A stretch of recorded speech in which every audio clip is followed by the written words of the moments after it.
I still wake up some nights with the exact same feeling from that morning.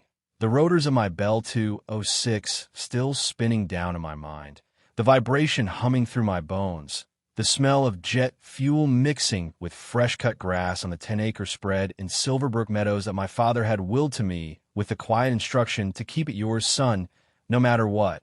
And I was up there on the helipad, that perfect circle of reinforced concrete weed poured together one scorching summer when I was 22, the sweat and laughter and dreams all baked into the surface, preparing for what should have been just another routine hop over the hills to check on some distant family property, when suddenly, cutting through the pre-flight checklist like a cold front, there she was striding across the open field with purpose, clipboard clutched like a scepter, her heels stabbing the earth, her face wearing that practiced smile of someone who believes the world bends to her schedule. And it was Victoria Langford, the undisputed monarch of the Oakwood Estates Homeowners Association.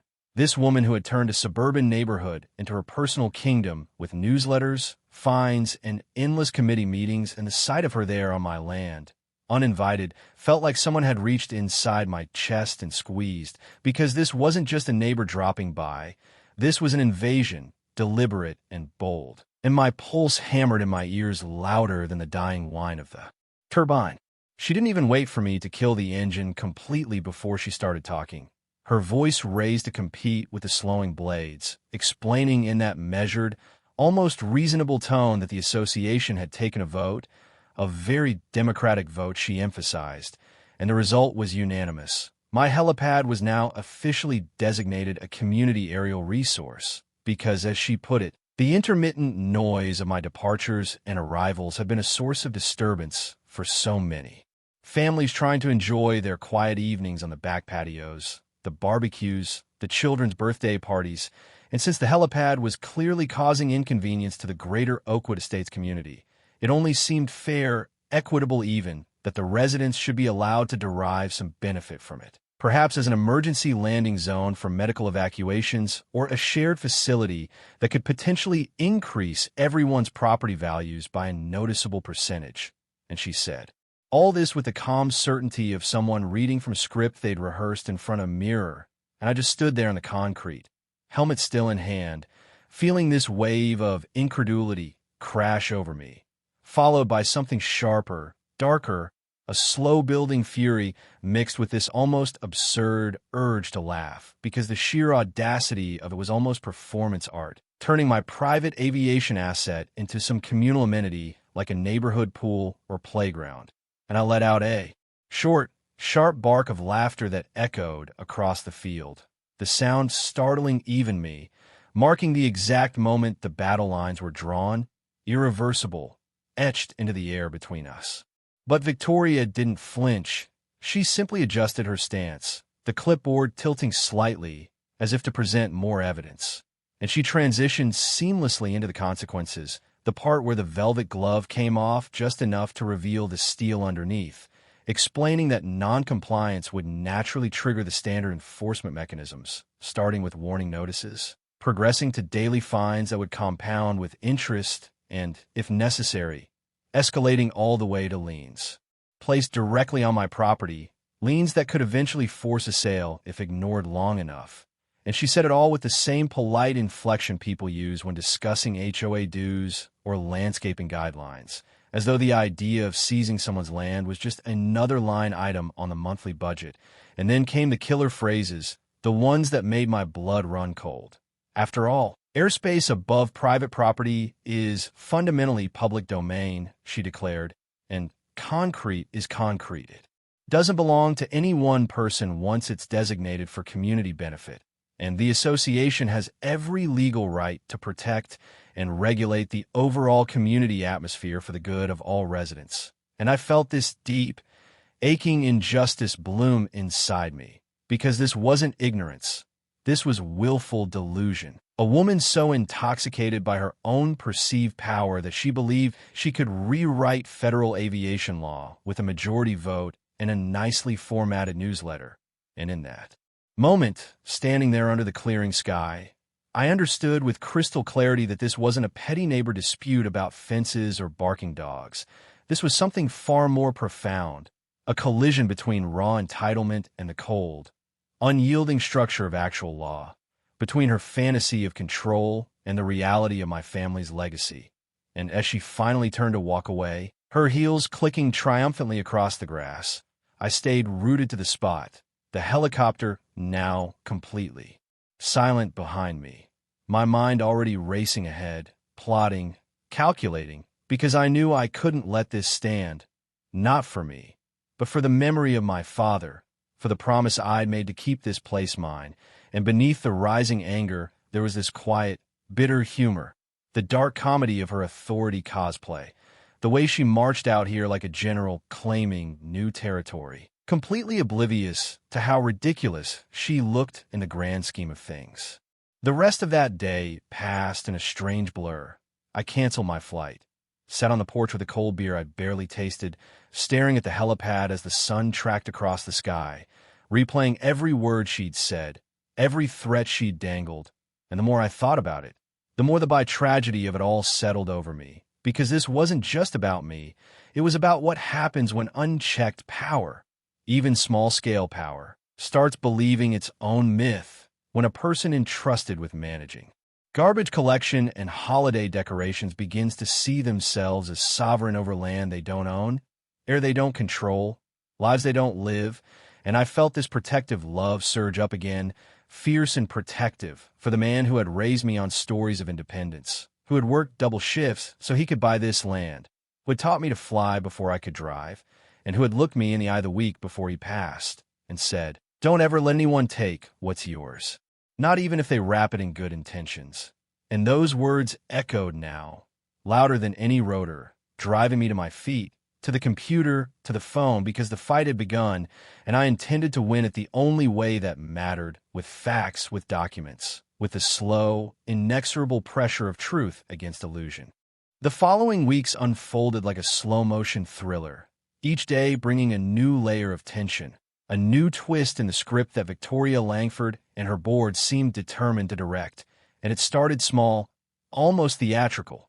The morning I woke to find bright orange traffic cones arranged in a neat perimeter around my helipad, each one topped with a small laminated sign that read Community Aerial Hub, authorized by Oakwood Estates, HOA, as if sticking plastic markers in the ground could magically transfer ownership. And I stood there in my robe, coffee going cold in my hand, feeling this mixture of disbelief and rising exasperation, because the sheer pettiness of it was almost comical. Yet underneath the humor lay something darker, the deliberate attempt to occupy, to claim, to make the helipad seem like public property simply by acting like it was. And I didn't hesitate. I walked out there, pulled every single cone up one by one, stacked them neatly by the fence line, tore down the signs, folded them carefully, and photographed the entire process from multiple angles, timestamped, geotagged, because I understood already that this war would be won not with shouting, but with evidence, with a paper trail so solid it could stand in any courtroom. And then I sat down and drafted the most formal, most polite, most devastatingly precise complaint letter I had ever written, sending it certified mail to the Federal Aviation Administration Regional Office, attaching copies of my original building permit, the surveyor's plat showing exact boundaries, the FAA registration for the helipad, and, most damning of all, the email chain where Victoria had proudly announced the vote and the new designation, her own words used as the rope with which she would eventually hang herself. The response from the FAA came faster than I expected. A team of inspectors arrived within 10 days, 3 serious-faced men and 1 woman in navy polos and clipboards of their own, measuring, photographing, asking questions in that calm, methodical way that professionals have when they already know the answer but need it on record. And the pivotal question arrived like a thunderclap, delivered almost casually over the hum of a handheld GPS unit. Is there anyone currently attempting to exercise control or regulatory authority over this private use helipad? And I answered without hesitation, laying out the entire saga, the vote, the threats, the cones, the signs, the liens, watching their expressions shift from neutral to openly skeptical. And when they left with a promise of a formal determination letter, and I felt this small, cautious spark of hope. tempered by the knowledge that the HOA wasn't going to simply roll over because silence from Victoria wasn't. Surrender, it was strategy, the eye of the storm gathering strength. And gather strength it did, because the next move was pure optics warfare, a convoy of black SUVs pulling up just outside my perimeter fence on a Saturday afternoon, visible to every dog walker and jogger in Oakwood Estates. Victoria stepping out first, flanked by 2 board members, all dressed for the occasion, and they stood there, arms crossed, talking loudly enough to be overheard, proposing a compromise, a memorandum of understanding that would allow shared emergency access, and a community scheduling calendar for non-emergency use, all framed as reasonable, neighborly, liability-conscious solutions. And they even threw in the scare tactic, mentioning how, without some agreement, the association might be forced to pursue legal action to protect residents from potential uninsured incidents. And I watched from my porch, phone recording discreetly, feeling the pressure build. This calculated attempt to flip the narrative, to make me look like the unreasonable holdout. But I didn't engage. I simply sent another letter through my attorney, restating the law in black and white, that true emergency landings were already protected under federal preemption, that any form of scheduled or shared use was expressly prohibited on private facilities without the owner's consent, and that all further communication must go through counsel. And I saw Victoria's face change, just for a second, when she read the response, that flicker of real anger, and then the slip, the unguarded moment when she muttered to her companions, loud enough for me to hear across the fence, "I don't appreciate being made to look foolish." And there was the truth laid bare. The entire campaign wasn't about safety, wasn't about community benefit. It was about her ego, her need to never be contradicted, never be proven wrong. And that revelation hit me harder than any fine, because it turned the conflict from a legal battle into something personal, a defense of dignity against someone who had made humiliation her enemy. The tension ratcheted higher when I started noticing the drone, a small quadcopter appearing almost daily, hovering at the edge of my property line, camera pointed downward, recording every takeoff and landing, and I documented that too, timestamp after timestamp, then filed the report, triggering an immediate enforcement visit. Officers from the Regulatory Compliance Division arriving with warrants and authority that made the HOA's little games look like child's play. And their conclusion was blunt, delivered in a written notice tacked to the community bulletin board and mailed to every resident, that any interference with a federally recognized private aviation facility, including signage, scheduling, surveillance, or attempts to impose unauthorized regulations, constituted a violation of federal law.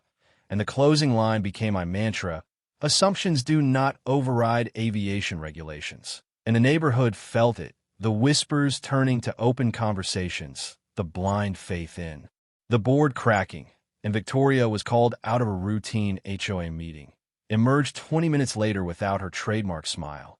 And by the next morning, the resignation letter was posted online, short, curt, citing personal reasons. But everyone knew the truth.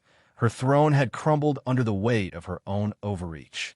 With Victoria Langford gone, the Oakwood Estates Homeowners Association tried to limp forward under an interim chairperson, Marcus Hale, a milder man with a softer voice who approached me through back channels, asking for a sit-down, a chance to discuss coexistence, to establish courtesy notifications for flights, to find some middle ground. But I declined, politely but firmly, because I had learned the hard way that any concession, no matter how small, would be interpreted as weakness, as an invitation to creep forward again.